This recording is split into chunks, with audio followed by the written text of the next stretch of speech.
பெருமானார் சக்கராத்தில் இருக்கிற பொழுது சொல்றாங்க, ஆயிஷா, அன்றொரு நாள் ஹைபர் வெற்றி கொள்ளப்பட்ட பொழுது ஒரு யூத பெண்மணி எனக்கு விசந்து வைத்த உணவை கொடுத்தாலே, அந்த விஷம் என் தொண்டையை இப்ப அறுக்குது. ஏன் அல்லாஹ் இதெல்லாம் கொடுக்கணும் அப்படிங்கிற போது இந்த ஹதீஸுடைய முஹத்திஸின் விளக்கம் தர்றாங்க.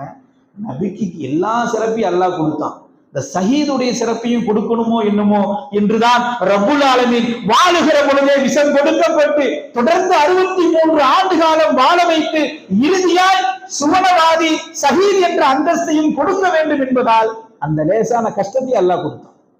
முஹத்திஸின்கள் விளக்கம் தர்றாங்க. இல்லாட்டி தேவையில்லையே, என்னைக்கு சாப்பிட்டதுக்கு என்னைக்கு வலிக்குதுங்க.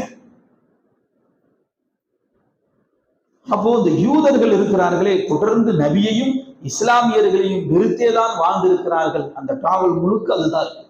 அதனாலதான் நபி ஸல்லல்லாஹு அலைஹி வஸல்லம் அல்லாஹ்வால் சபிக்கப்பட்டவர்.